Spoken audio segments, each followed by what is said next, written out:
नमस्कार मित्रों, मैं महाराज कुमार गुप्ता दक्ष स्टडी परिवार में आपको स्वागत करते हैं। बिहार बीपीएससी म्यूजिक टीचर का दोबारा वैकेंसी आपको आ चुका है। अतः हम आपके लिए प्रतिदिन एक बैच सुबह 8 बजे रेडी किए हैं, जो प्रतिदिन आपका क्लास लिया जाएगा सुबह 8 बजे, और दूसरा बैच आपको शाम में 7 बजे स्टार्ट किया जाएगा। अतः इन दोनों टाइम में आप अवश्य फ्री रहें और हम अति महत्वपूर्ण प्रश्न लेकर के आपके पास आते रहेंगे। यह मैराथन क्लास 1 आपको पहले स्टार्ट किया जा रहा है। ऐसे ऐसे मैराथन क्लास बहुत सारे नंबर 1, नंबर 2, नंबर 3 स्टार्ट किए जाएंगे। आप सभी वीडियो को अवश्य रूप से देखें, तथा यदि आप पीडीएफ फाइल बच्चों चाहते हैं तो दिए हुए व्हाट्सएप नंबर पर हाय हेलो तथा अपना डिस्ट्रिक्ट और स्टेट एवं नाम अवश्य लिखें, आपको तत्काल प्रोवाइड करवा दिया जाएगा। अतः आज का प्रथम प्रश्न मित्रों कि इंदौर घराने के प्रवर्तक का नाम क्या है। इंदौर घराने के प्रवर्तक का नाम क्या है? तो इसका आंसर हो जाएगा बच्चों उस्ताद उमान अली खां। उस्ताद उमान अली खां। अब आपको हम बहुत ही कम समय लेंगे क्योंकि एग्जाम में समय नहीं है। ठीक है, देखिए बी भी आपको उस्ताद अमान अली खां ही है, जो कि ए और बी दोनों सही है, परंतु यहाँ पर ए की प्राथमिकता दिया गया है क्योंकि ए में सबसे पहले लिखा हुआ उस्ताद उमान अली खां। ठीक है, नेक्स्ट प्रश्न बच्चों ध्यान दीजिएगा। वायोला वाद से किस भारतीय वाद्य का विकास हुआ है? वायोला वाद से किस भारतीय वाद्य का विकास हुआ? ए में आपको है बीना, बी में है वायलिन, सी में है सारंगी और डी में है वंशी। ठीक है, तो इसका आंसर हो जाएगा बच्चों बी नंबर वायलिन। कहने का मतलब क्या है कि वायलिन। वायोला वाद से किस भारतीय वाद्य का विकास हुआ है? तो वायलिन का। नेक्स्ट प्रश्न मित्रों कि दोनों गंधारों का प्रयोग किस राग में किया जाता है? दोनों गंधारों का प्रयोग किस राग में किया जाता है? ए में आपका भूपाली, बी में है जोग और सी में है रागेश्वरी और डी में है मालकौंस। इसका आंसर हो जाएगा बच्चों जो कहने का मतलब कि बी नंबर। दोनों गंधारों का प्रयोग किस राग में होता है? तो जोग राग में। नेक्स्ट प्रश्न है किस कलाकार ने राग बैरागी भैरव की रचना की है? अति आवश्यक आपका प्रश्न मित्रों। पंडित रविशंकर, पंडित देव चौधरी, सी में अली अकबर, डी में अलाउद्दीन खां। इसका आंसर हो जाएगा बच्चों ए नंबर अलाउद्दीन खां। क्या हो जाएगा? अलाउद्दीन खां। नेक्स्ट प्रश्न पर मित्रों ध्यान दीजिएगा। पंडित दामोदर ने संगीत दर्पण में राग के कितने भेद बताए हैं? पंडित दामोदर ने संगीत दर्पण में राग के कितने भेद बताए हैं? ए में आपका है 5, बी में है 2 और सी में है 4 और डी में है 3। एक आवश्यक सूचना यह है कि जब हम क्लास लेते हैं उस समय आप अवश्य यूट्यूब के कमेंट बॉक्स में आंसर लिख दिया कीजिए, ताकि आपको 100% क्या हो जाएगा? याद हो जाएगा। जैसे कहने का मतलब है कि पंडित दामोदर ने संगीत दर्पण में राग के कितने भेद बताए, तब आपको डी नंबर कमेंट्स में लिख देना है। इससे आपको 100% याद हो जाएगा। ठीक है मित्रों, पंडित दामोदर ने संगीत दर्पण में कितने राग का भेद बताए हैं? तो 3। नेक्स्ट प्रश्न आपका है वह लेखक जिन्होंने अपने ही ग्रंथ पर टीका लिखी है। ठीक है, तो जैसे इसका जो भी आपको आंसर समझ में आ रहा होगा उसको आप कमेंट बॉक्स में लिख दिया कीजिए, जैसे हम लास्ट में लिखते हैं। वह लेखक जिन्होंने अपने ही ग्रंथ पर टीका लिखी है रामत्य ने, कि सोमनाथ की, कालीनाथ की, नन्नदेव। इसका आंसर हो जाएगा बच्चों बी नंबर। बी कहने का मतलब है कि सोमनाथ ने अपने ही ग्रंथ पर टीका लिखे हैं। नेक्स्ट प्रश्न है प्लुत अंग का मात्रा काल क्या है? प्लुत अंग का मात्रा काल क्या है? तो ए में आपको ऑप्शन है बच्चों 10, बी में है 16, सी में है 12 और डी में है 8 है। इसका आंसर हो जाएगा मित्रों सी नंबर। कितना हो जाएगा? सी कहने का मतलब है कि 12। ठीक है मित्रों, नेक्स्ट प्रश्न पर ध्यान दीजिए। किराना घराने की सुविख्यात गायिका डॉक्टर प्रभा अन्य की गुरु कौन थे? ठीक है, ए में हीराबाई बड़ौदकर, बी में किशोरी अमोनकर, सी में गंगूबाई हंगल और डी में है सिद्धेश्वरी देवी। इसका आंसर हो जाएगा बच्चों ए नंबर। ये कहने का मतलब है कि हीराबाई वाड़ोदकर। हीराबाई वाड़ोदकर। नेक्स्ट प्रश्न पर मित्रों ध्यान दीजिएगा। कि गुजरात प्रांत में गरबा नृत्य की नींव किसने रखी थी। अभी तक हम लोग पढ़ते आ रहे थे कि गरबा नृत्य का संबंध निम्नलिखित में से किस राज्यों से है, तो गुजरात से टिक आउट करते थे। परंतु यहाँ पर आपको क्वेश्चन बच्चों कि गुजरात प्रांत में गरबा नृत्य की नींव किसने रखी है। ए में है दद्दू दयाल, बी में मीराबाई, सी में सिद्धेश्वरी देवी, डी में तीजनबाई। इसका आंसर हो जाएगा मित्रों बी नंबर। बी कहने का मतलब है कि मीराबाई। गुजरात प्रांत में गरबा नृत्य की नींव किसने रखी है, तो मीराबाई। नेक्स्ट प्रश्न है कि पंडित फिरोज प्रेमजी द्वारा रचित संगीत पुस्तक का नाम बताएं। ठीक है, पंडित फिरोज प्रेमजी द्वारा रचित पुस्तक का नाम बताएं। तो इसका आंसर हो जाएगा बच्चों सी नंबर। सी कहने का मतलब है हिंदुस्तानी संगीत की एनसाइक्लोपीडिया। ठीक है, इसका आंसर कितना नंबर है, सी नंबर है। पंडित फिरोज प्रेमजी द्वारा रचित संगीत पुस्तक का नाम क्या है, तो हिंदुस्तानी संगीत की एनसाइक्लोपीडिया। नेक्स्ट प्रश्न है सितार वाद्य किस पार्शियन वाद्य के आधार पर निर्मित मानते हैं। ठीक है, सितार वाद्य किस पार्शियन वाद्य के आधार पर निर्मित मानते हैं, सरोद, रवाब, सितार या ऊद। इसका आंसर हो जाएगा बच्चों डी नंबर ऊद। क्या हो जाएगा, ऊद। सितार वाद्य किस पार्शियन वाद्य के आधार पर निर्मित मानते हैं, तो ऊद के आधार पर। नेक्स्ट प्रश्न आपका है कि 10 विधि जाति लक्षण नियम किसने प्रतिपादन किया था। ठीक है, 10 विधि जाति लक्षण नियम को किसने प्रतिपादन किया था। ए में है सारंगदेव, बी में है भरत, सी में है नारद जी और डी में है अबोहल। इसका आंसर हो जाएगा बच्चों बी नंबर माने भरत है। नेक्स्ट प्रश्न मित्रों गजल गायकी की उत्पत्ति कहाँ से मानी गई है। ए में है अरब, बी में है फारस लोक संगीत, सी में है भिन्नता गीति और डी में है अकबर काल। इसका आंसर आप बताइए क्या होगा। इसका आंसर हो जाएगा अरब से। ठीक है, गजल गायकी की उत्पत्ति कहाँ से मानी गई है, तो अरब से।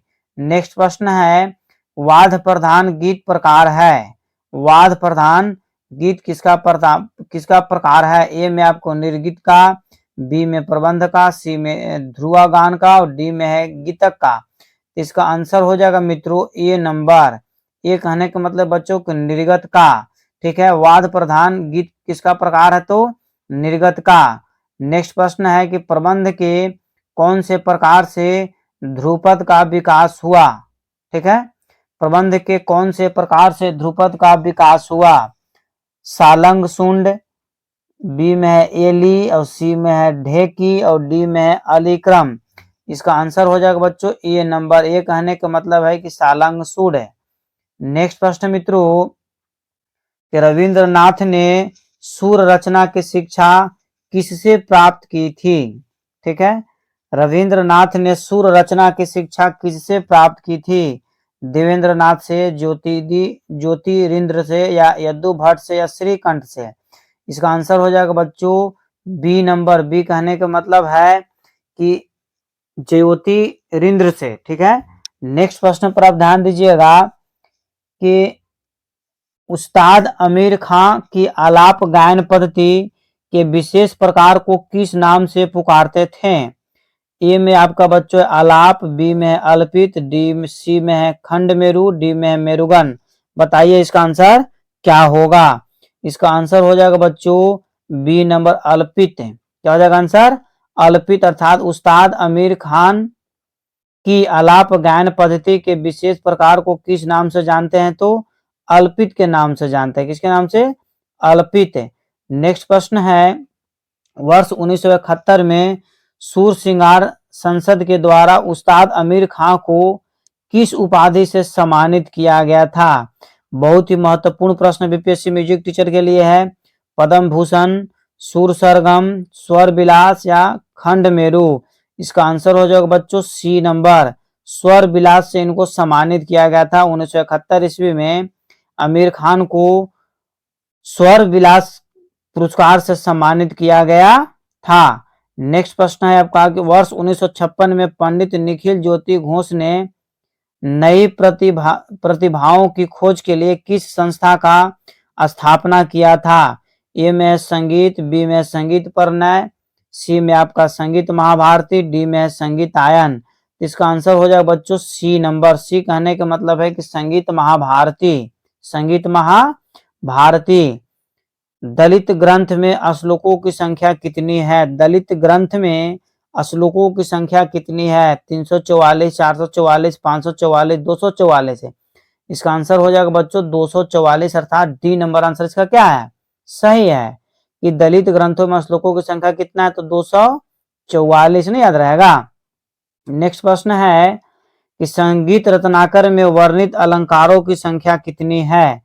ए में बच्चों आपका 35, बी में 30, सी में 32 और डी में 33। इसका आंसर हो जाएगा मित्रों 33, मतलब डी नंबर। संगीत रत्नाकर में वर्णित अलंकारों की संख्या कितनी है? तो 33 है। नेक्स्ट प्रश्न है कि भारतीय संगीत पर अंग्रेजी में सर्वप्रथम किस विदेशी लेखक ने पुस्तक लिखी थी? तो ए में बच्चों आपका ऑप्शन है ई क्लीमेंट्स, बी में है हैरोल्ड पावर्स, सी में है एच ए पोपली और डी में है एस एम टैगोर। इसका आंसर हो जाएगा बच्चों ए नंबर, अर्थात ई क्लीमेंट्स। भारतीय संगीत पर अंग्रेजी में सर्वप्रथम किस विदेशी ने पुस्तक लिखा था? तो इंजीनियर क्लीमेंट्स। नेक्स्ट प्रश्न आपका है वर्ष 1956 में पृथक वृंदगान विभाग की स्थापना किस संगीतज्ञ द्वारा की गई, जिसे बाद में गंधर्व वृंद के नाम से जाना गया? तो ए में आपको आंसर है बच्चों विनायक करवा पटवर्धन, बी में है पंडित विनय चंद्र मुदगल, सी में है पंडित लालमणि मिश्र और डी में है मुकुल मुदगल। इसका आंसर हो जाएगा बच्चों बी नंबर। बी कहने का मतलब है कि पंडित विनय चंद्र मुदगल। 1956 में पृथक वृंदागन विभाग की स्थापना किस संगीतज्ञ द्वारा की गई थी? तो क्या टिक करना? पंडित विनय चंद्र मुदगल। अगला प्रश्न आपका है कि वर्ष 1928 में किस विद्वान ने विदेशी का संपादन किया था? तो ए में आपका है राम नारायण, बी में है भोला शंकर दास, डी में है सांब शिव और सी में है हरे कृष्ण मुखोपाध्याय। इसका आंसर हो जाएगा मित्रों सी नंबर। सी कहने का मतलब है कि सांब शिव। नेक्स्ट प्रश्न है ठाठ शब्द का प्रयोग सर्वप्रथम किस ग्रंथ में हुआ? ठाठ शब्द का प्रयोग सर्वप्रथम किस ग्रंथ में हुआ? राग तरंगिणी में, राग दर्पण में, सरस्वती हृदय अलंकार में या डी में भरत भाष्य में? इसका आंसर हो जाएगा बच्चों ए नंबर। ए कहने का मतलब है राग तरंगिणी में ठाठ शब्द का प्रयोग सर्वप्रथम किस ग्रंथ में हुआ? तो राग तरंगिणी में ठाठ शब्द का प्रयोग सर्वप्रथम किस ग्रंथ में हुआ है? राग तरंगिणी में। नेक्स्ट प्रश्न है कि वादों का राजा की संज्ञा किस पाश्चात्य देशों में किस वाद्य को कहा गया है? अर्थात वाद्यों का राजा किस वाद्य को कहा गया है? पियानो को, वायलिन को, गिटार को या इनमें से कोई नहीं? बताइए क्या आंसर होगा। कमेंट बॉक्स में आंसर आप देते रहिए। इसका आंसर हो जाएगा बच्चों बी नंबर वायलिन। वाद्यों का राजा वायलिन को बोलते हैं। व से वाद्य, व से वायलिन, ऐसे याद रखिए। व से वाद्य, व से वायलिन। नेक्स्ट प्रश्न है किस तंत्रवाद को लेटिना तथा गिरटिना भी कहा जाता है? किस तंत्रवाद को लेटिना तथा गिटिना भी कहा जाता है? वायलिन को, गिटार को, पियानो को या संतूर को? इसका आंसर हो जाएगा बच्चों बी नंबर गिटार को। किस तंत्रवाद को लेटिना तथा गिटिना के नाम से जाना जाता है? तो गिटार को। अगला प्रश्न है कि शास्त्रीय संगीत में प्रयुक्त मुख्य आधार स्वर वाद्य है। ए में है इलेक्ट्रॉनिक तानपुरा, बी में है स्वर मंडल, सी में आपका सारंगी और डी में है तानपुरा। इसका आंसर हो जाएगा बच्चों तानपुरा, डी नंबर। क्या आंसर हो जाएगा? D number. शास्त्रीय संगीत में प्रयुक्त मुख्य आधार स्वर वाद्य कौन है? तो तानपुरा। कौन सा है? तो तानपुरा। शास्त्रीय संगीत में प्रयुक्त मुख्य आधार स्वर वाद्य कौन है? तो तानपुरा। शहनाई वाद्य का प्रचार किस शताब्दी में की गई है? 16वीं 17वीं शताब्दी, 12वीं शताब्दी, 16वीं शताब्दी या 21वीं सदी? इसका आंसर हो जाएगा मित्रों सी नंबर 16वीं शताब्दी। शहनाई वाद्य का प्रचार किस शताब्दी में हुआ है? तो 16वीं शताब्दी में। अगला प्रश्न निम्नलिखित रागों में से अमजद अली खान निर्मित राग है? अर्थात अमजद अली खान द्वारा निर्मित राग इनमें से कौन है? पलाश सारंग राग, हेम हिंदौल राग, सुहाग भैरव राग या गंगेश्वरी राग? इसका आंसर हो जाएगा मित्रों सी नंबर। सी कहने का मतलब है कि सुहाग भैरव राग है। अर्थात अमजद अली खां ने किस राग का निर्माण किया था? तो सुहाग भैरव राग। ठीक है। नेक्स्ट प्रश्न है कि बाबुल मोरा नैहर छूटो जाए बंदिश किस गायक द्वारा प्रसिद्ध है? मतलब किस गायक ने इसको गाया था? तो इसका ए में वाजिद अली शाह, बी में फयाज खां, सी में बिलायत खां, डी में अली अकबर खां। तो इसका हो जाएगा आंसर बच्चों फयाज खां, बी नंबर। क्या हो जाएगा? B number. अर्थात बाबुल मोरा नैहर छूटा जाए बंदिश किस गायक ने गाया था? तो फयाज खां ने। अगला प्रश्न है कितने मेलकर्ता रागों से एक चक्र का निर्माण होता है? कितने मेलकर्ता रागों से एक चक्र का निर्माण होता है? बताइए। ए में 10 है, बी में 9 है, सी में 8 है और डी में आपको 7 है। बताइए आपका क्या आंसर होगा? तो इसका आंसर हो जाएगा बच्चों 8 है। 8 कहने का मतलब है कि सी नंबर। कितने मेलकर्ता रागों से एक चक्र का निर्माण होता है? तो 8 का। नेक्स्ट प्रश्न मित्रों, राग शब्द का प्रयोग सर्वप्रथम किसमें हुआ? संगीत रत्नाकर में कि नाट्य शास्त्र में, बृहदेशी में कि संगीत परिजात में? इसका आंसर हो जाएगा बच्चों, बताइए क्या आंसर होगा? इसका आंसर है सी नंबर। सी कहने का मतलब कि बृहदेशी। राग शब्द का प्रयोग सर्वप्रथम किस में हुआ है? तो बृहदेशी में हुआ है। अगला प्रश्न है बच्चों कि राग के कितने भेद हैं और कौन कौन से हैं? ठीक है। तो राग के आपको यहाँ पर 3 भेद बताया गया है। सबसे पहला है बच्चों आपका कि शुद्ध राग, बी में आपका है छयाल राग और डी में है संकीर्ण राग। तो इसका आंसर हो जाएगा मित्रों डी नंबर। मतलब इनमें से सभी सही है। राग के कितने भेद हैं? तो 3। कौन कौन से? तो शुद्ध राग, छयाल राग, संकीर्ण राग। अर्थात इनमें से सभी सही है। इनमें से सभी सही है। नेक्स्ट प्रश्नों पर ध्यान दीजिएगा। कीर्तनम के कितने विभाग हैं? कीर्तनम के कितने विभाग हैं? ए में आपका है 6, बी में है 5 और सी में है 3 और डी में है 2। इसका आंसर हो जाएगा बच्चों 6। कीर्तनम के कितने विभाग हैं? तो 6। कीर्तनम के कितने विभाग है बच्चों? तो 6 विभाग हैं। अगला प्रश्न है कि अनुपल्लवी गीत का कौन सा खंड है? अनुपल्लवी गीत का कौन सा खंड है? पहला खंड, दूसरा खंड, तीसरा खंड, चौथा खंड है? इसका आंसर हो जाएगा मित्रों ए नंबर। ए कहने का मतलब है कि पहला खंड है। नेक्स्ट प्रश्न है आपका कि ठुमरी की निम्नलिखित में से कौन सी शैलियां या अंग माने गए हैं? ठुमरी की निम्नलिखित में से कौन सी शैलियां या अंग माने गए हैं? ए में है पूर्वी अंग, बी में है पहाड़ी अंग, सी में है पंजाबी अंग और डी में है ए सभी सही। अर्थात इसका आंसर हो जाएगा मित्रों ए नंबर। ये कहने का मतलब है कि पूर्वी अंग। ठुमरी की निम्नलिखित में से कौन सी शैलियां या अंग माने गए हैं? तो पूर्वी अंग। अगला प्रश्न है कि वीरावानी वर्णम के रचयिता कौन है? वीरावानी वर्णम के रचयिता कौन है? तो अन्ना मथुरु भूत्या या पतनम सुब्रह्मण्यम अय्यर? इसका आंसर हो जाएगा मित्रों ए नंबर। क्या हो जाएगा? ए कहने का मतलब है कि अन्ना। ए से अन्ना। वीरावानी वर्णम के रचयिता कौन है? तो अन्ना साहब है। नेक्स्ट प्रश्न आपका मित्रों कि अबोहल ने 22 स्वरों के कितने नाम बताए हैं? अबोहल ने 22 स्वरों के कितने नाम बताए हैं? तो इसका ए में है 29, बी में है 22, सी में है 35 और डी में है 20। इसका आंसर हो जाएगा मित्रों। अब बताइए।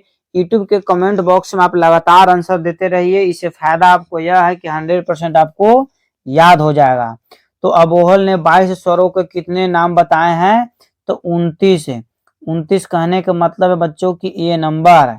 अगला प्रश्न है आपको राग संगीत संग्रह के रचनाकार कौन है? राग संगीत संग्रह के रचनाकार कौन है? ए में है लोचन साहब, बी में है भारत खंडे साहब, सी में है मतंग ऋषि और डी में है बृहस्पति। इसका आंसर हो जाएगा बच्चों ए नंबर। ए कहने का मतलब है कि लोचन। राग संगीत संग्रह के रचनाकार कौन है? तो लोचन साहब है। राग संगीत संग्रह के रचनाकार कौन है? लोचन साहब है। अगला प्रश्न है कि परिजातक ग्रंथ किस राजा के शासन काल में लिखा गया था? बहुत ही महत्वपूर्ण शासक है। ठीक है, परिजातक ग्रंथ किस राजा के शासन काल में लिखा गया था? तो ए में है बाबर, बी में औरंगजेब, सी में है बहादुर शाह जफर और डी में है स्वाई प्रताप सिंह। इसका आंसर हो जाएगा मित्रों बी नंबर। बी कहने का मतलब है कि औरंगजेब। परिजातक ग्रंथ किस राजा के शासन काल में लिखा गया था? तो औरंगजेब के शासन काल में। अगला प्रश्न मित्रों, ताल में लगने वाले समय को क्या संज्ञा दी जाती है? ताल में लगने वाले समय को क्या संज्ञा दी जाती है? ए में है काल, बी में है क्रिया, सी में है मानमम और डी में है समय। इसका आंसर क्या होगा बताइए। हम बार बार बता रहे कि कमेंट्स बॉक्स में आप आंसर अवश्य देते रहिए। तो ताल में लगने वाले समय की संज्ञा को क्या दी जाती है? तो काल बोला जाता है। क्या बोला जाता है? काल। अर्थात मित्रों, ताल में लगने वाले समय को संज्ञा दी जाती है तो ताल की। अगला प्रश्न मित्रों कि ध्यान दीजिएगा, काकपद अंग का मात्रा काल क्या है? काकपद अंग का मात्रा काल क्या है? तो ए में आपका 12 मात्रा काल, बी में 8 मात्रा काल, सी में 24 मात्रा काल और डी में है 16 मात्रा काल। बताइए बच्चों इसका आंसर क्या होगा। अब लगातार हमारे साथ जुड़े हुए रहें, आपको 100% मदद किया जाएगा तो किया जाएगा। तब तक इसका आंसर बता देते, डी नंबर 16 मात्रा काल। काकपद अंग का मात्रा काल क्या है? तो 16 मात्रा काल। नेक्स्ट प्रश्न है,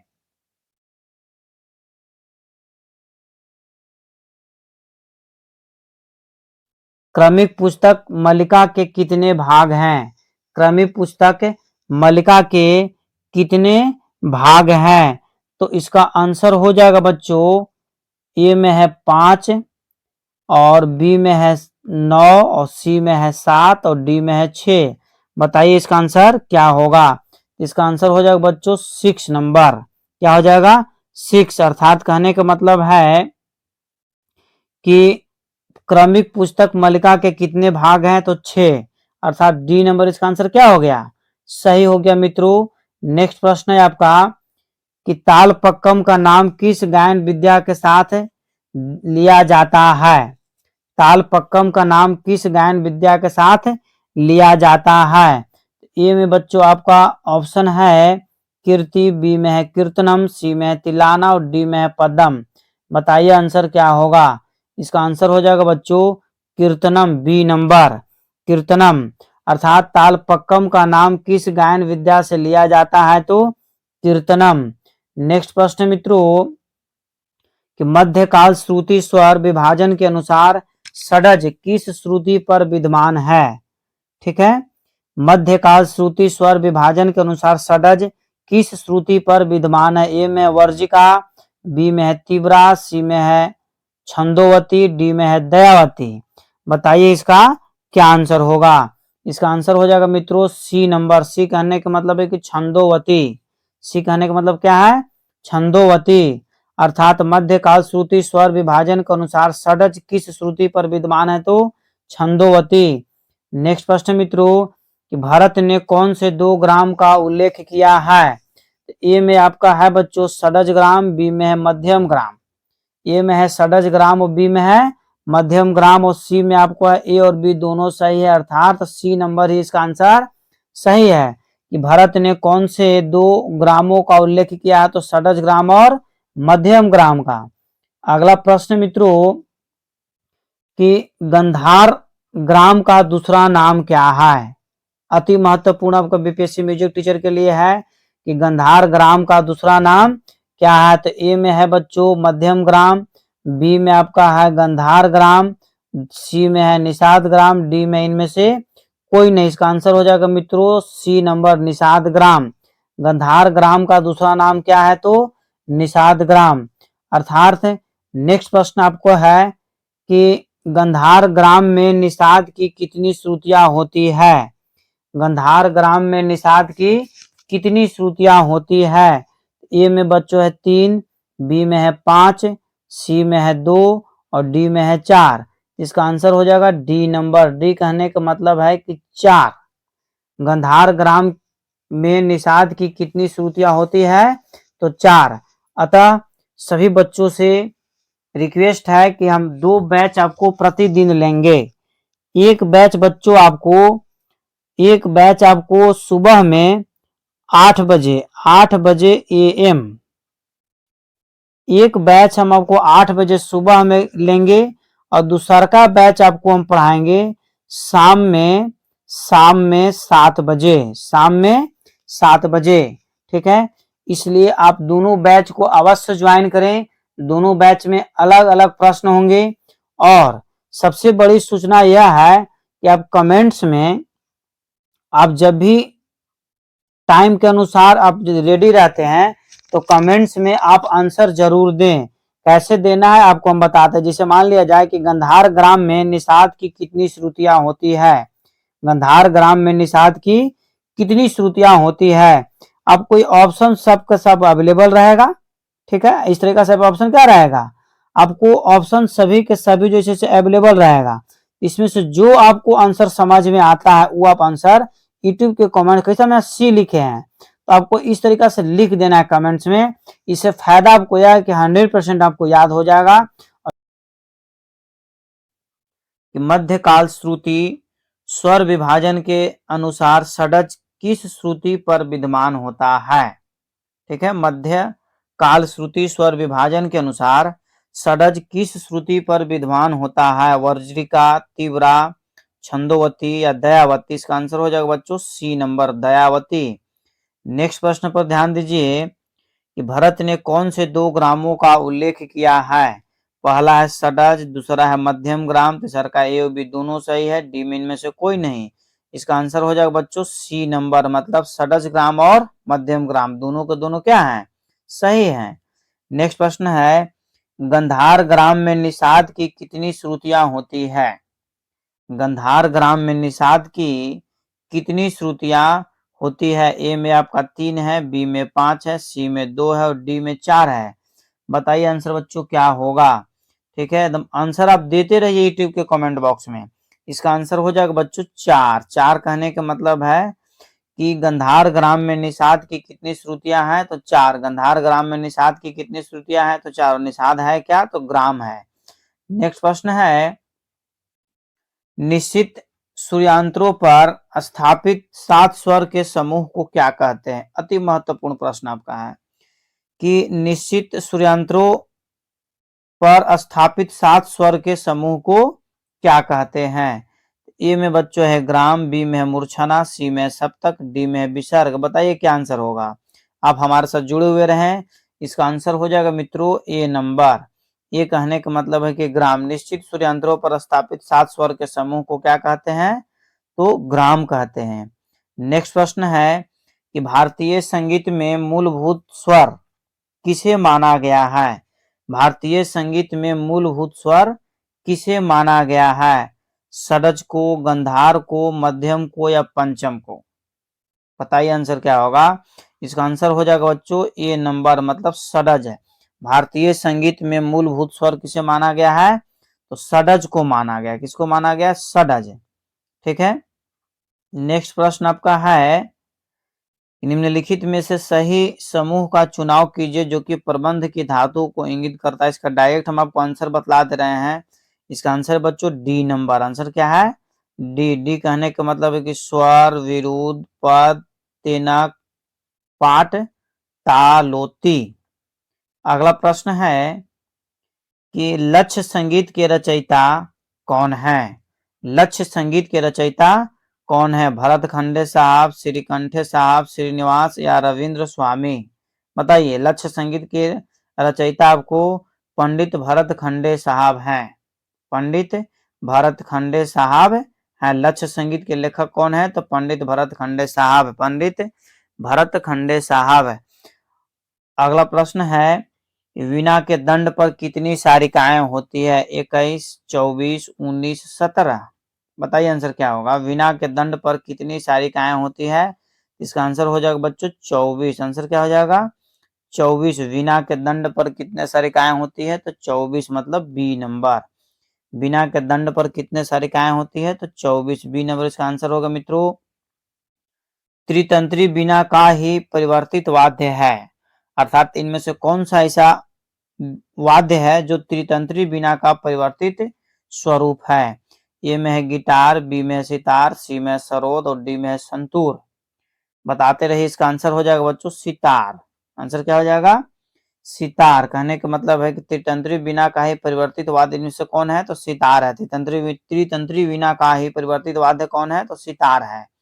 नेक्स्ट प्रश्न है कि दक्षिण संगीत में कितने मेल या थाट प्रचलित हैं? दक्षिणी संगीत में कितने मेल या थाट प्रचलित हैं? तो उत्तरी में है आपको 10, और यहाँ पर पूछ रहा है दक्षिणी, तो दक्षिणी में बच्चों 19 है। कितना है? 19, अर्थात बी नंबर इसका क्या आंसर हो गया? सही हो गया। दक्षिणी संगीत में कितने मेल या थाट प्रचलित हैं? तो 19 है। कितने हैं? 19। दक्षिणी संगीत में कितने मेल या थाट है? तो 19 है। अगला प्रश्न है कि मार्गी ताल को अभी निर्धारित कीजिए। मार्गी ताल को अभी निर्धारित कीजिए।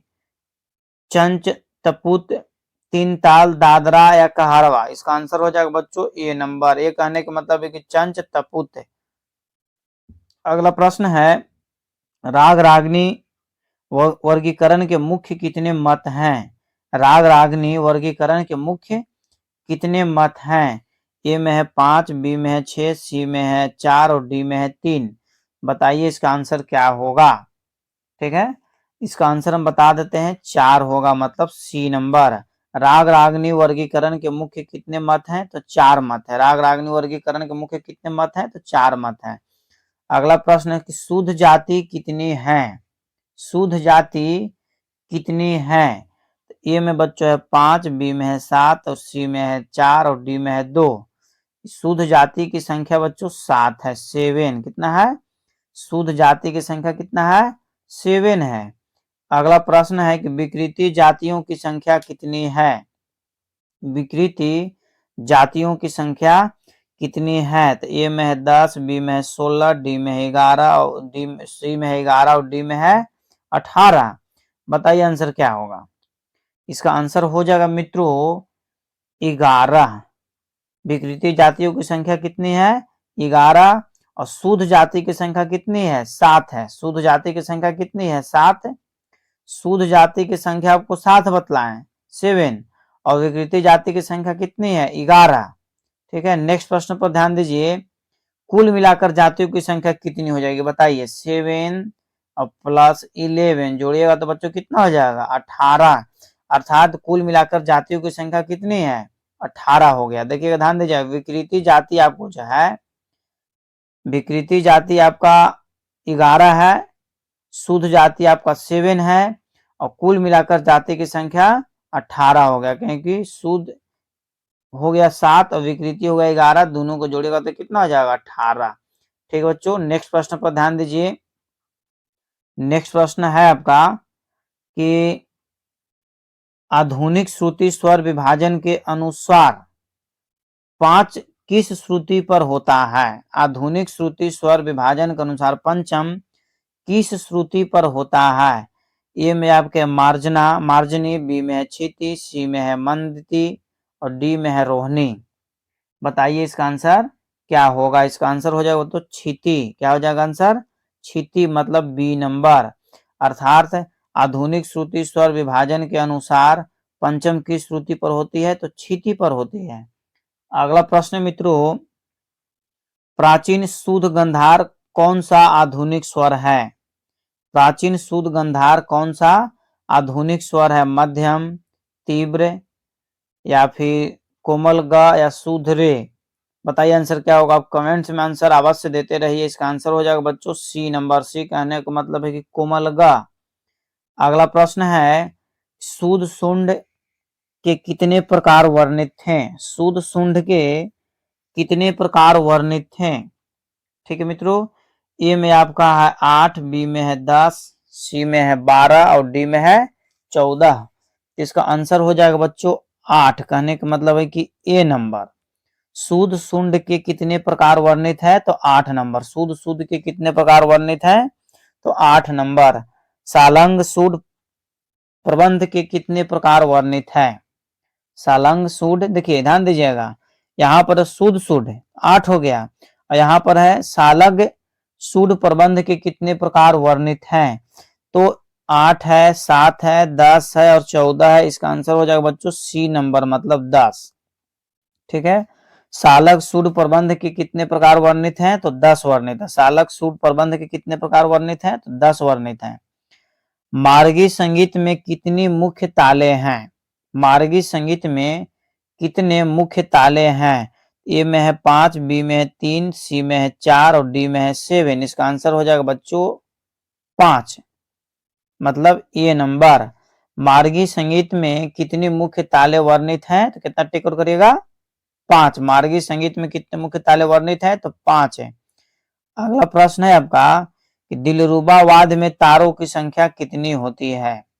दिलरुबा वाद्य में तारों की संख्या कितनी होती है? 6, 7, 4 और 3। बताइए, जैसा क्वेश्चन देखिए, दिलरुबा में आपको 4 वर्ड आपका है। दिलरुबा में कितना वर्ड है? 4 है, तो इसका आंसर भी कितना है? 4 ही है, अर्थात सी नंबर। कितना नंबर आंसर होगा बच्चों? सी नंबर इसका आंसर है। दिलरुबा वाद्य में तारों की संख्या कितनी है? तो 4। दिलरुबा 4 वर्ड का है, इसका आंसर भी कितना है? 4 ही है। दिलरुबा वाद्य में तारों की संख्या कितनी है? तो 4 है। आधुनिक श्रुति स्वर विभाजन के अनुसार मध्यम ग्राम किस श्रुति पर है? आधुनिक श्रुति स्वर विभाजन के अनुसार मध्यम ग्राम किस श्रुति पर है? वर्ज्रिका, रौद्री, प्रसारणी, मर्जनी।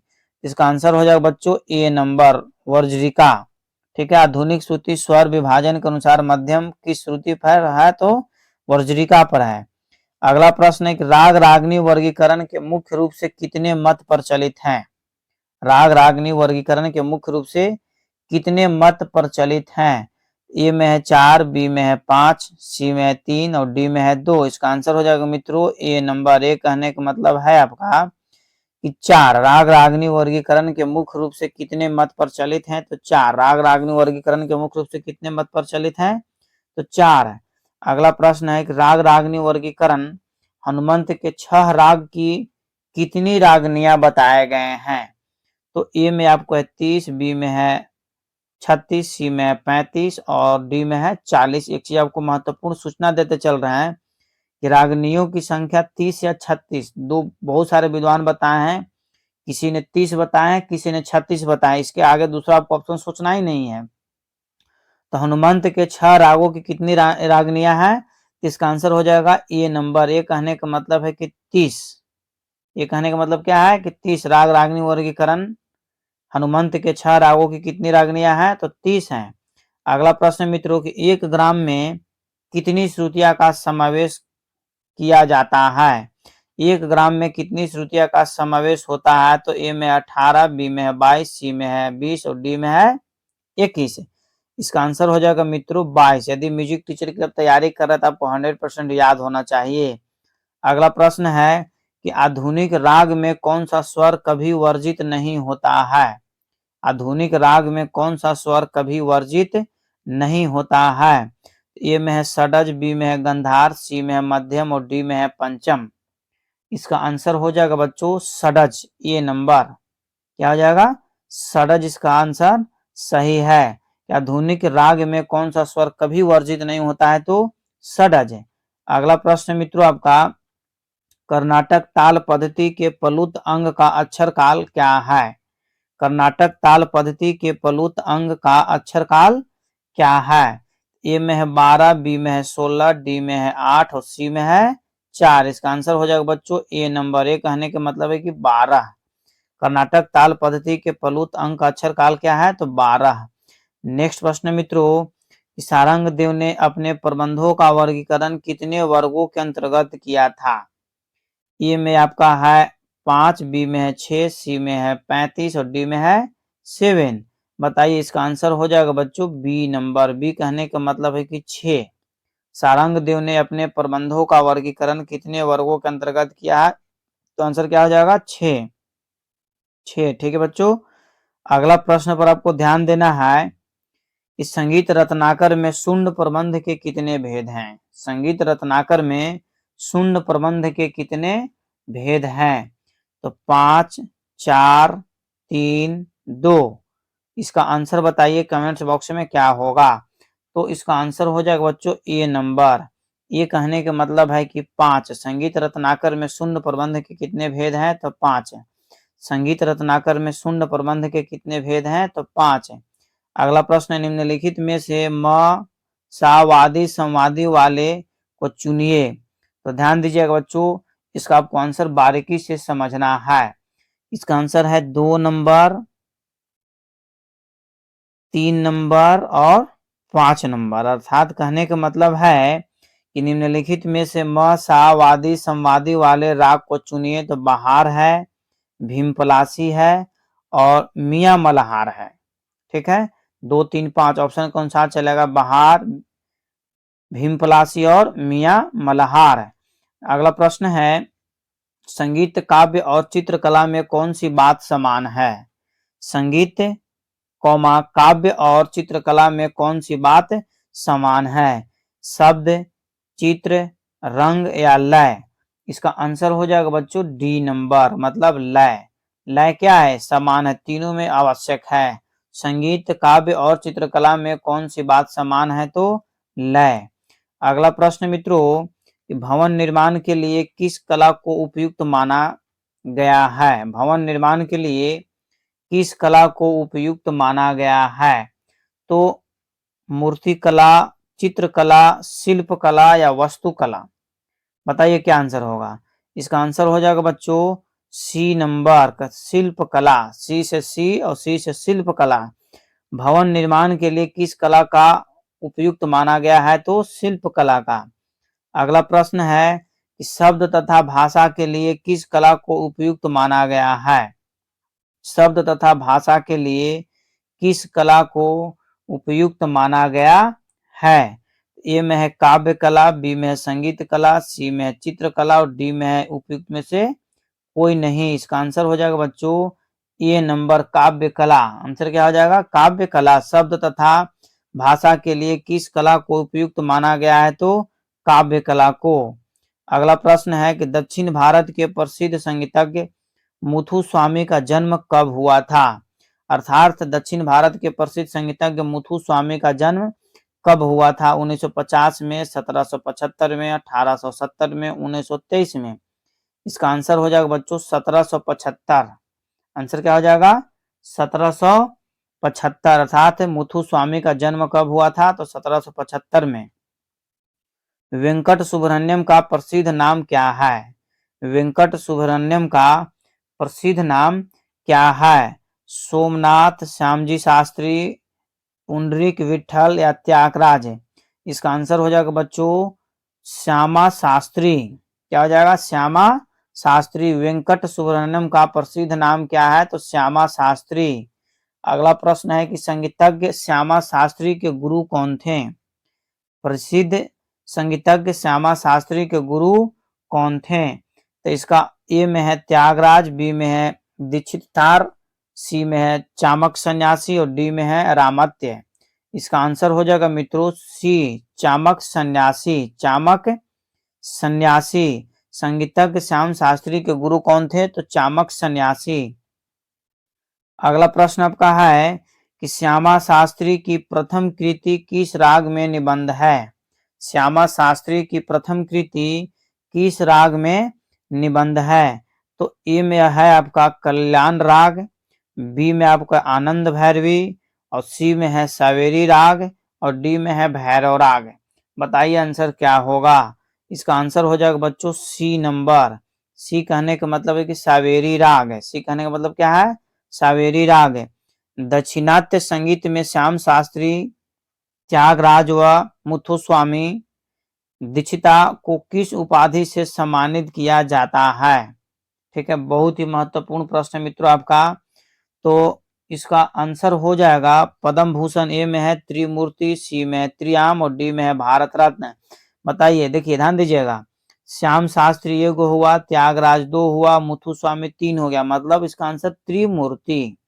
आंसर क्या हो जाएगा? त्रिमूर्ति। आपको ध्यान में रखना है, तीनों को क्या बोला जाता है? त्रिमूर्ति बोला जाता है।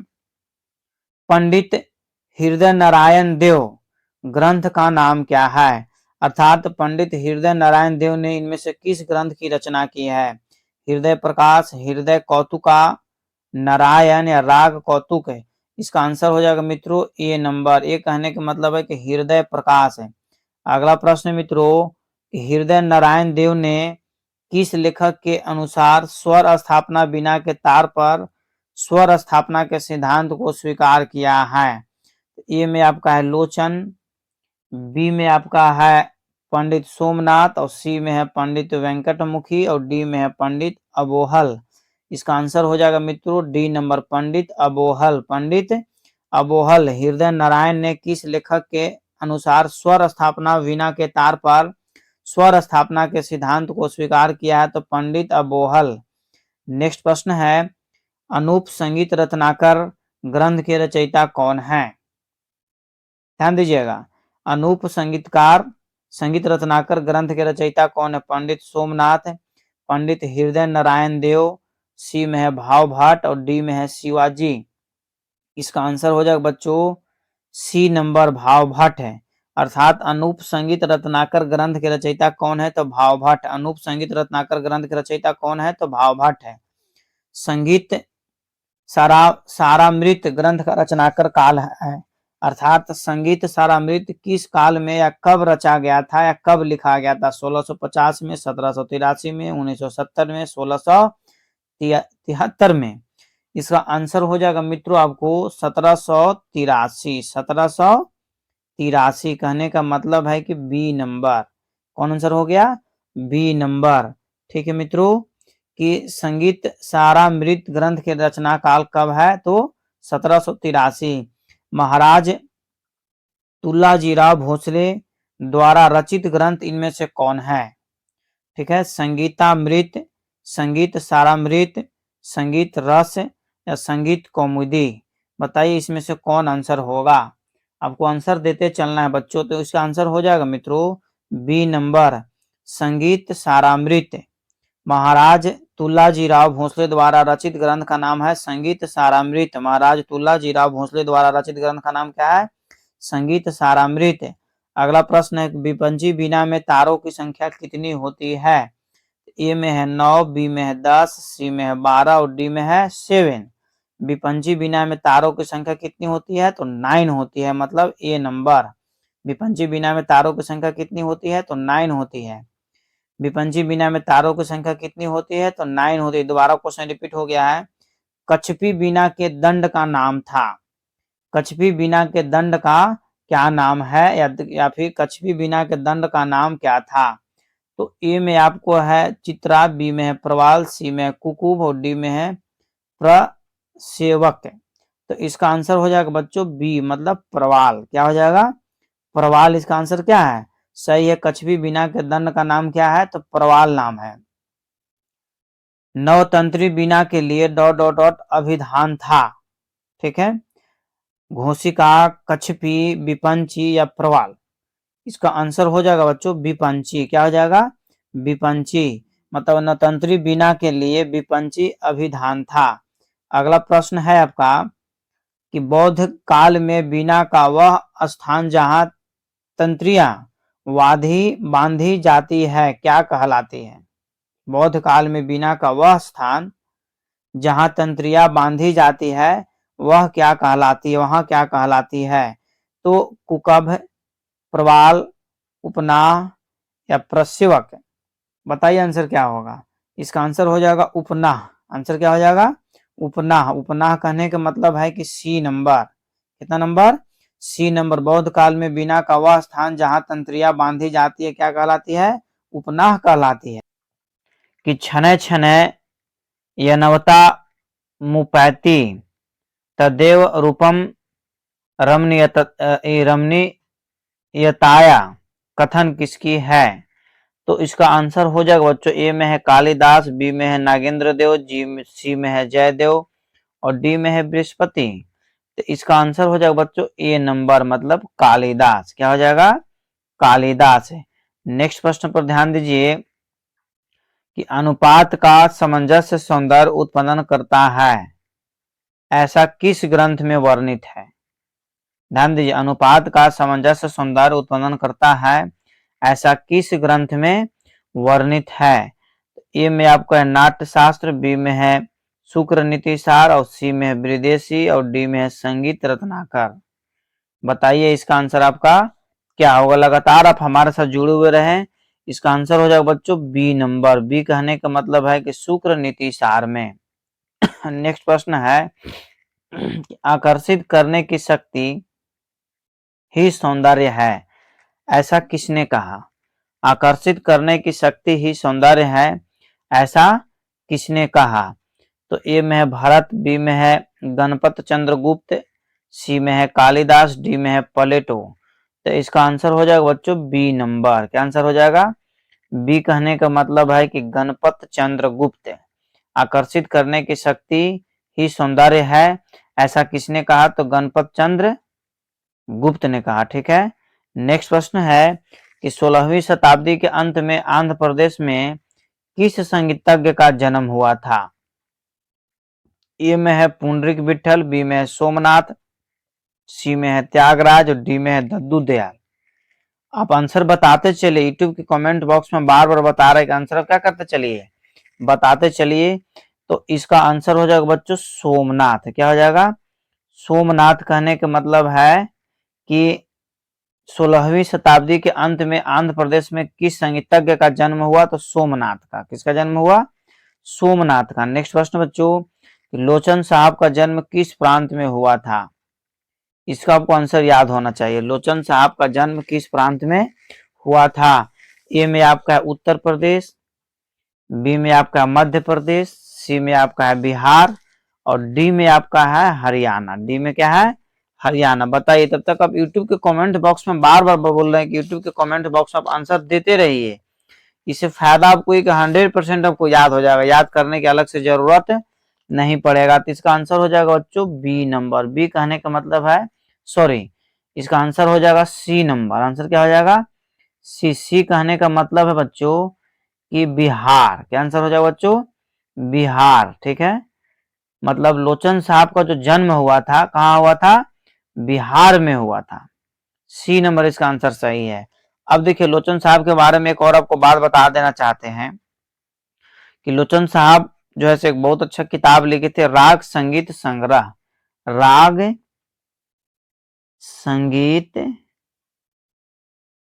संग्रह। राग संगीत संग्रह के लेखक कौन है?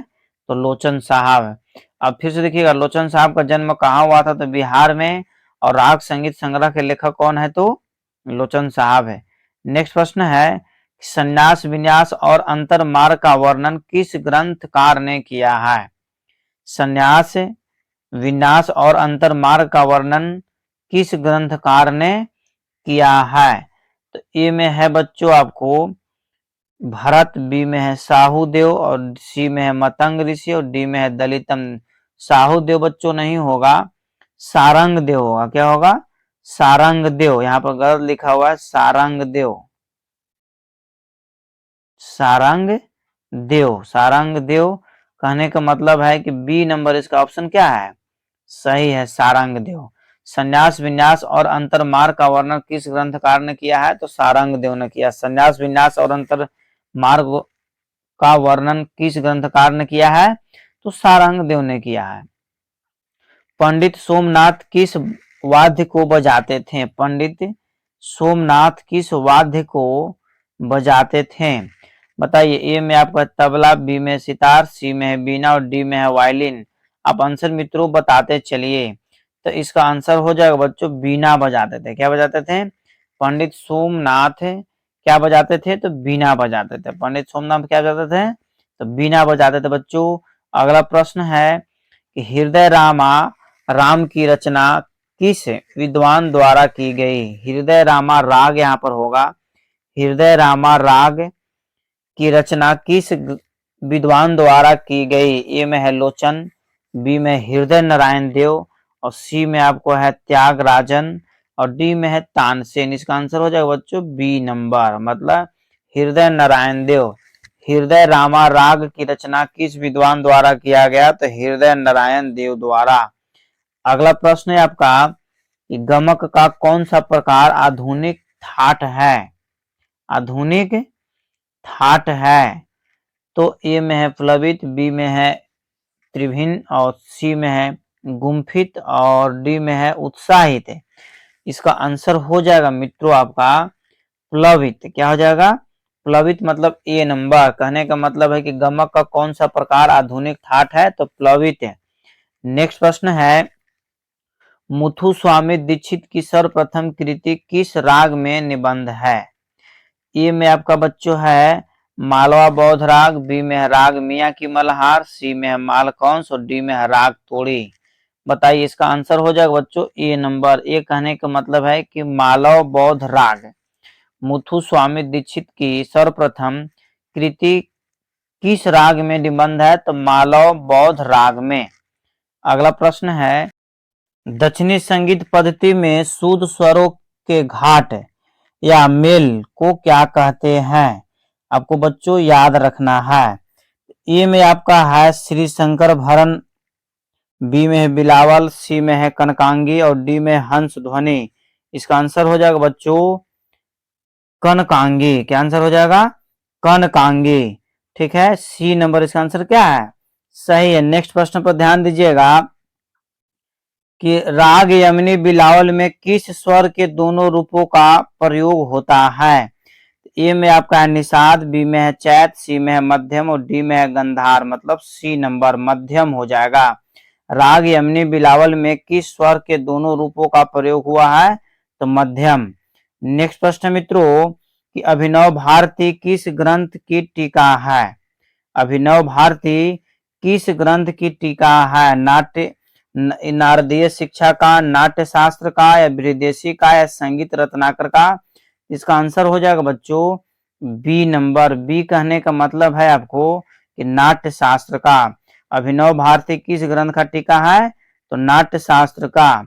नेक्स्ट प्रश्न, प्राचीन श्रुति स्वर विभाजन में मध्यम कौन सी श्रुति पर होती है?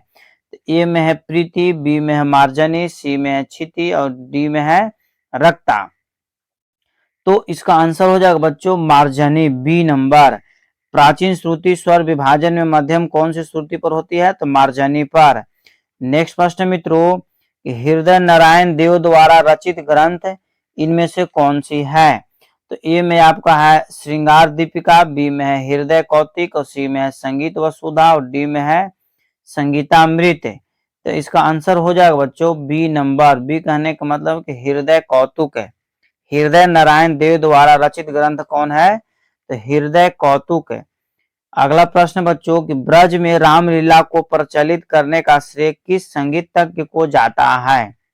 ब्रज में रामलीला को प्रचलित करने का श्रेय किस संगीतज्ञ को जाता है? तो स्वामी हरिदास, प्रेम वल्लभ, जयदेव या कवि कालिदास। इसका आंसर हो जाएगा बच्चों ए नंबर, मतलब स्वामी हरिदास, स्वामी हरिदास। नेक्स्ट प्रश्न मित्रों, गायन को इस विद्या में केवल राग साल व लय का आनंद होता है। ए में आपका है तराना, बी में है त्रिवट, सी में है चतुर और डी में है मार। बताइए आंसर क्या होगा? तो इसका आंसर हो जाएगा बच्चों तराना। क्या हो जाएगा आंसर? तराना। तराना कहने का मतलब है कि गायन को इस विद्या में केवल राग साल व लय का आनंद होता है, तो तराना में होता है। नेक्स्ट प्रश्न है कि मेल स्वर समूह असाध राज्य शक्तिमान मेल को यह परिभाषा किस विद्वान ने दी है? तो एप्पल में आपका पंडित भारत खंडे, बी में हृदय नारायण देव, सी में है लोचन साहब और डी में पंडित सोमनाथ है। इसका आंसर हो जाएगा बच्चों लोचन साहब, सी नंबर। लोचन साहब का जन्म कहाँ हुआ था? तो बिहार में। लोचन साहब का जन्म कहाँ हुआ था? बिहार में। और एक चीज और बता देना चाहते हैं कि राग संगीत संग्रह के लेखक भी कौन है? तो लोचन साहब हैं। नेक्स्ट प्रश्न मित्रों, लोचन ने अपने ग्रंथ में कितने संस्थानों का वर्णन किया है? लोचन ने अपने ग्रंथ में कितने संस्थानों का वर्णन किया है? ए में आपका है 12, बी में है 10, सी में है 24 और डी में है 12। इसका आंसर हो जाएगा बच्चों 12। ठीक है, आंसर कितना हो जाएगा? 12। लोचन ने अपने ग्रंथ में कितने संस्थानों का वर्णन किया है? तो 12। नेक्स्ट प्रश्न मित्रों, प्राचीन श्रुति स्वर विभाजन में पंचम किस श्रुति पर होता है? पंचम किस श्रुति पर होता है? तो इसका आंसर हो जाएगा बच्चों अलापनी। आंसर क्या हो जाएगा? अलापनी। नेक्स्ट प्रश्न है कि संगीत सार ग्रंथ का रचना काल है, अर्थात संगीत सार ग्रंथ की रचना किस काल में हुई थी? तो बच्चों ए में है 12वीं शताब्दी, बी में है 13वीं, सी में 14वीं और डी में है 16वीं शताब्दी। तो इसका आंसर हो जाएगा बच्चों 14वीं शताब्दी, मतलब सी नंबर। क्या हो जाएगा? C number. संगीत सार ग्रंथ का रचना काल कौन है? तो 14वीं शताब्दी। अगला प्रश्न है कि घोषिका बिना तार में तारों की संख्या कितनी होती है? घोषिका बिना में तारों की संख्या कितनी होती है? तो 1 2 3 4। तो इसका आंसर हो जाएगा बच्चों 1। आंसर क्या हो जाएगा? 1। 1 कहने का मतलब है कि घोषिका बिना में तारों की संख्या कितनी होती है? तो 1 होती है। श्रुति व स्वरों के रहने का स्थान को क्या कहते हैं? बताइए आप किस ग्राम में रहते हैं? श्रुति व स्वरों के रहने का स्थान को क्या कहलाता है? तो ग्राम, मूर्छना, घर और सप्तक। इसका आंसर हो जाएगा बच्चों ए नंबर। ए कहने का मतलब है कि ग्राम। क्या आंसर हो जाएगा? ग्राम। प्राचीन काल में तराना अन्य किस नाम से जाना जाता था? प्राचीन काल में तराना को और किस नाम से जाना जाता था? तो अस्तोभगान, तराना, तिलाना या चोलू कट्टू। तो इसका आंसर हो जाएगा बच्चों डी नंबर, चोलू कट्टू। नेक्स्ट प्रश्न है आपको कि द्रुत, मध्य और विलंबित लय की क्रमानुसार गति को क्या कहते हैं? ए में आपका है पिपीलिका, बी में है गोपूछा, सी में है मृदंग और डी में है समा। इसका आंसर हो जाएगा बच्चों बी नंबर, मतलब गोपूछा। क्या आंसर हो जाएगा? गोपूछा। नेक्स्ट प्रश्न है कि संगीत रत्नाकर में कितने प्रबंधों का वर्णन किया गया है? ए में आपका 72, बी में है 75, सी में है 74 और डी में आपका है 70। इसका आंसर हो जाएगा बच्चों ए नंबर 72। कितना आंसर हो जाएगा? 72। मतलब संगीत रत्नाकर में कितने प्रबंधों का वर्णन किया गया है? तो 72 का। नेक्स्ट प्रश्न मित्रों की कर्नाटक संगीत पद्धति के जन्मदाता कौन है? तो पुरंदरदास। कौन है? पुरंदरदास है। नेक्स्ट प्रश्न है कि सिंपल हारमोनी के कितने प्रकार होते हैं? सिंपल हारमोनी के कितने प्रकार होते हैं? तो ए में बच्चों आपका ऑप्शन है 3 और बी में आपका ऑप्शन है 2 और सी में है 5 और डी में है 4। तो इसका आंसर हो जाएगा मित्रों 2। कितना आंसर हो जाएगा? 2। सिंपल हारमोनी के कितने प्रकार हैं? तो 2 प्रकार है। सिंपल हारमोनी के कितने प्रकार हैं? 2 प्रकार हैं। किस राग के ध्यान में शिव को चित्रित किया जाता है? बताइए। जैसे कौन सा राग को हम बजाते हैं जिससे कि हिरन हमारे तरफ खींचते चले आता है? जंगल में यदि उस राग को बजाया जाए तो हिरन हमारे तरफ खींचते आता है।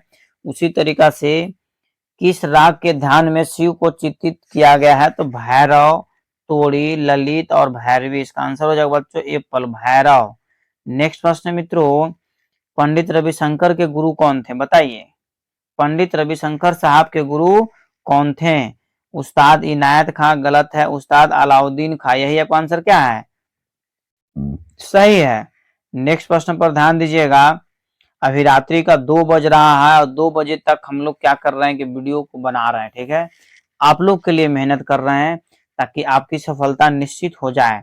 आप हमारे साथ जुड़े हुए रहें। नेक्स्ट प्रश्न मित्रों कि हृदय कौतिक ग्रंथ का रचना काल, अर्थात हृदय कौतुक ग्रंथ की रचना किस शताब्दी में हुआ था? तो आपको ए में है 16वीं, बी में है 17वीं, डी में है 12वीं और डी में है 19वीं। तो इसका आंसर हो जाएगा बच्चों 17वीं शताब्दी में।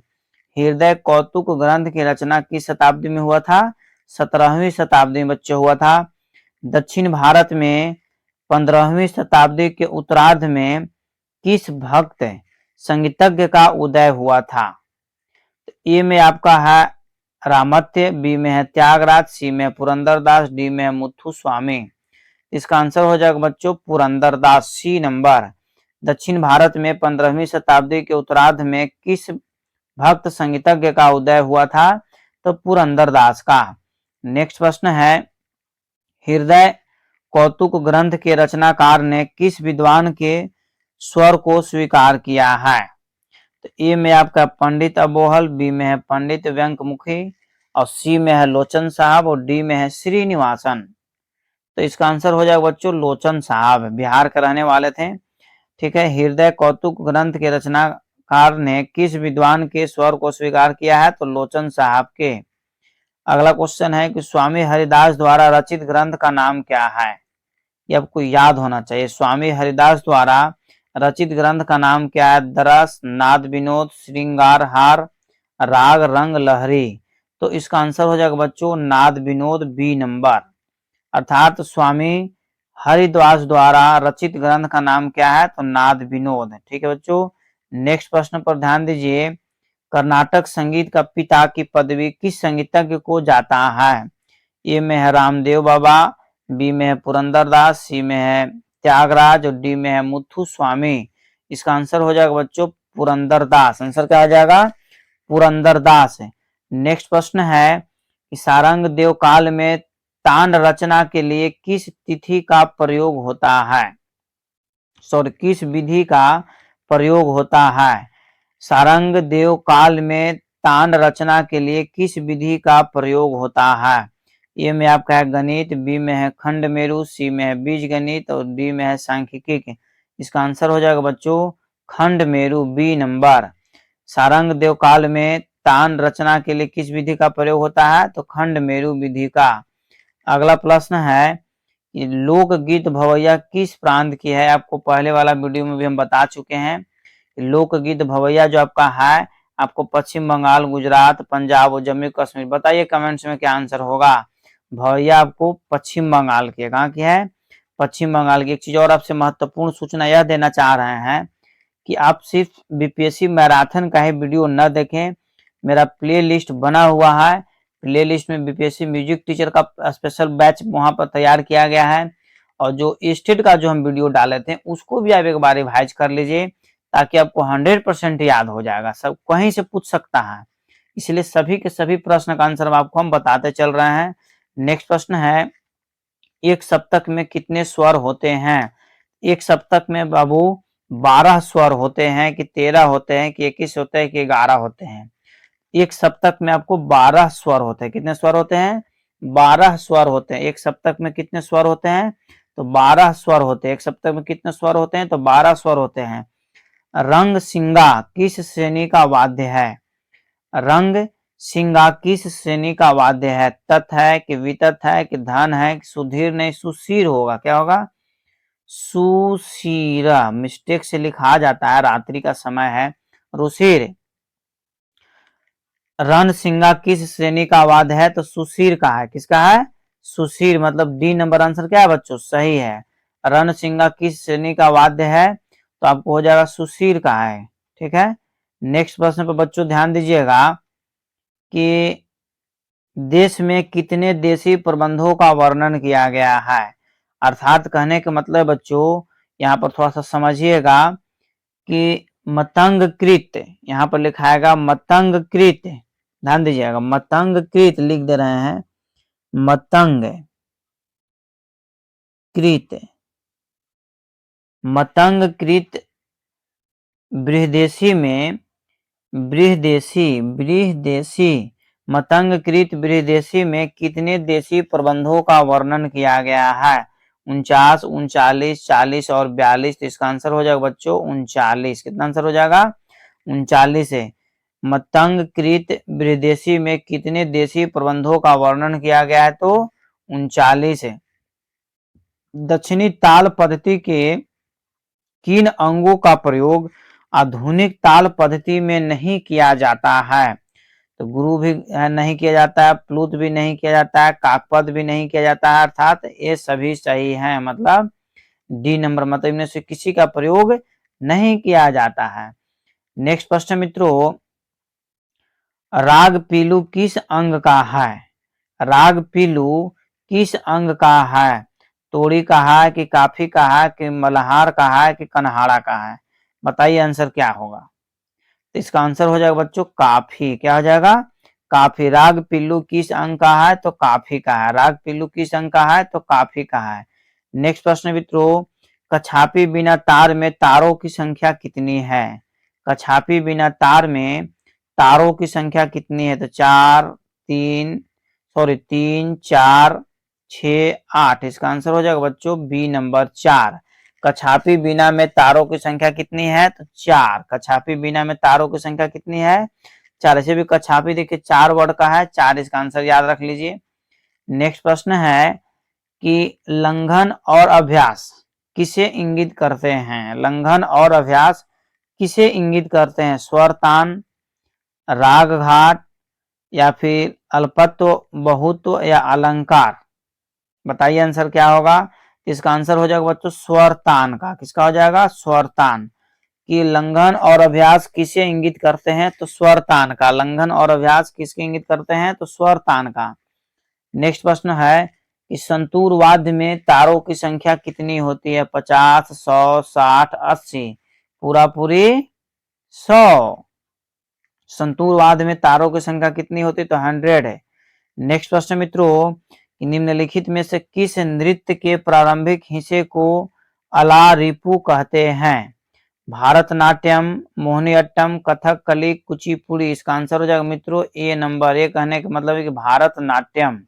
भरतनाट्यम। निम्नलिखित में से किस नृत्य के प्रारंभिक हिस्से को अलारिपू कहते हैं? तो भरतनाट्यम।